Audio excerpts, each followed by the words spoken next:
Atenção! Começa agora uma teleaula de Geografia do Ensino Médio. Você vai assistir a teleaula de número 25. Bons estudos!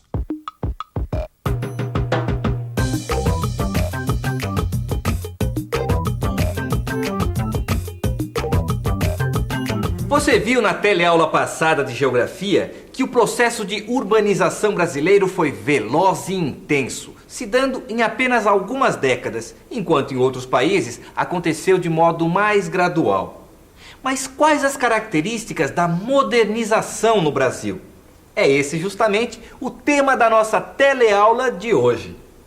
Hoje, você vai constatar como a industrialização brasileira foi consolidada através de uma via autoritária, conduzida pelo Estado, dentro de um processo que ficou conhecido como modernização conservadora. Vai ver como esse processo marcou profundamente a organização espacial do território nacional, hierarquizando-o a partir de uma cidade mundial, em domínio e fronteiras. Muita atenção que a sua teleaula de hoje está apenas começando.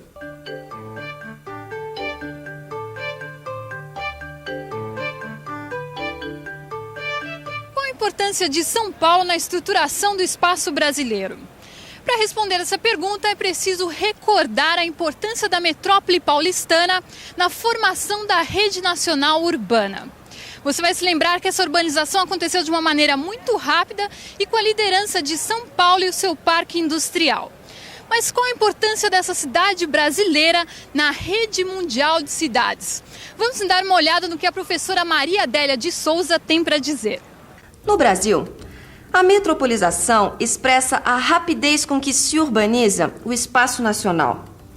É paradoxal verificar como uma economia subdesenvolvida assume e suporta esse papel que, inegavelmente, lhe é atribuído pela divisão internacional do trabalho em termos da própria realização do capital internacional, sendo a metrópole, no entanto, essencialmente o lugar da pobreza. Essa posição sui generis de São Paulo, no contexto da evolução da população urbana das grandes metrópoles mundiais, já pode ser considerada como um elemento de identidade.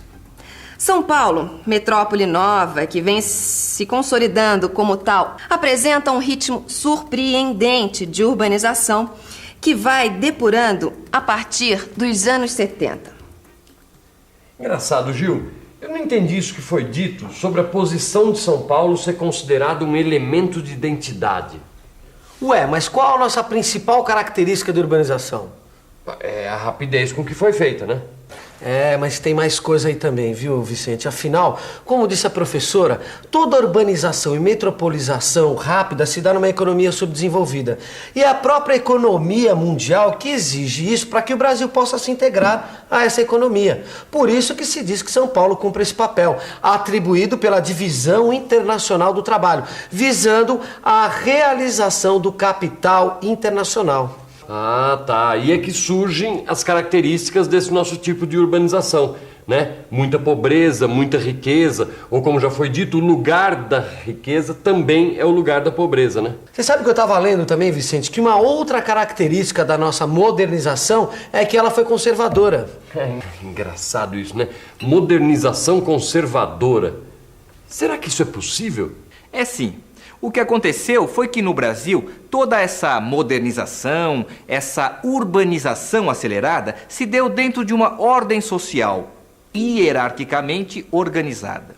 Ou seja, o processo de industrialização ocorreu dentro de uma via autoritária.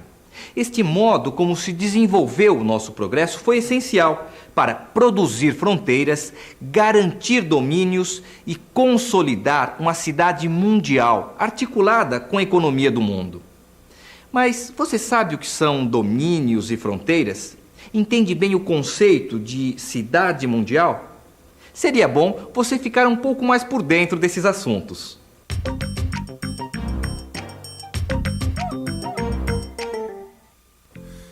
Uma fronteira é todo espaço econômico, social e político ainda não plenamente estruturado.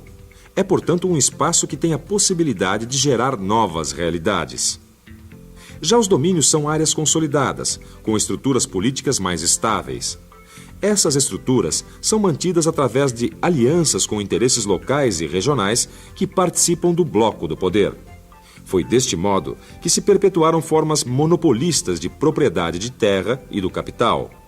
Os domínios servem-se de uma série de instrumentos políticos que garantem privilégios, criando barreiras à entrada de novos concorrentes.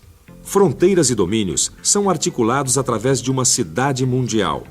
A cidade mundial em países de industrialização recente, como o nosso, é onde se acumula capital em escala planetária. É o núcleo de comando de uma vasta rede urbana. A cidade mundial é a nova forma de inserção do Brasil na economia mundial. São Paulo, por exemplo, é a combinação deste movimento global, dos interesses da economia mundial com a atuação do Estado de forma autoritária e hierárquica. Esses dois fatores criam um padrão dinâmico onde a concentração social e espacial da riqueza é acompanhada pela dispersão seletiva do investimento público e privado através do território. A política territorial do Estado manteve domínios, expandiu fronteiras e fortaleceu a cidade mundial. Todo esse processo acabou também por gerar conflitos, pois provocou a exclusão de significativos contingentes sociais. Esses contingentes constituem os matizes de novas territorialidades e passam a expressar projetos alternativos de sociedade civil. Bom, quer dizer que a definição de cidade mundial, consolidação do domínio, abertura de fronteira, são expressões desse processo de modernização conservadora. É isso mesmo, olha, tem até uma citação aqui, ó. Modernização conservadora modificou a estrutura centro-periferia, redefiniu hierarquias e posições de poder no território nacional. Quer dizer, em outras palavras, foi uma via autoritária responsável por esse processo de urbanização, de industrialização brasileira. Mas cada um desses novos territórios, dessas novas fronteiras ou domínios, eles têm características próprias, né? É claro, cada região tem um comportamento diferente. Eu acho interessante a gente entender melhor sobre isso, viu, Vicente? Você não acha? As novas territorialidades emergem do conflito entre a malha programada pelo Estado e o espaço vivido pelos cidadãos, e assumem feições específicas em cada uma destas formações territoriais.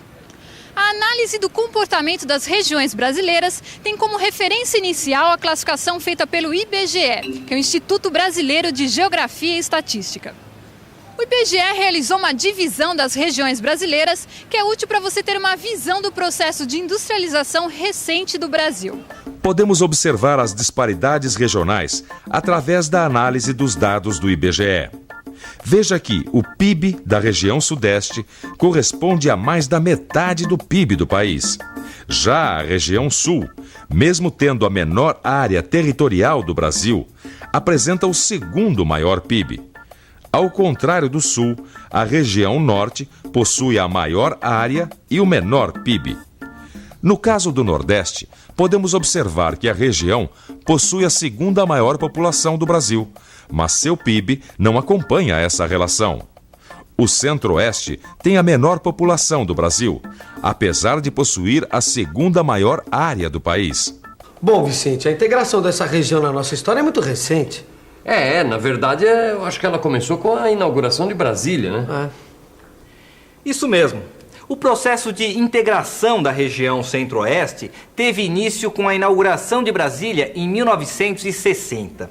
A partir daí, implantou-se toda a rede de infraestrutura viária que facilitaria a expansão da soja. A cultura de soja teve uma grande importância na região. Foi ela que integrou definitivamente o Centro-Oeste e toda a região dos Cerrados ao mercado doméstico na década de 80. A região Norte, por sua vez, corresponde à grande floresta amazônica e também a um grande vazio demográfico. Houve um adensamento populacional na porção meridional desta região a partir dos anos 60, graças à abertura de rodovias que partiam de Brasília.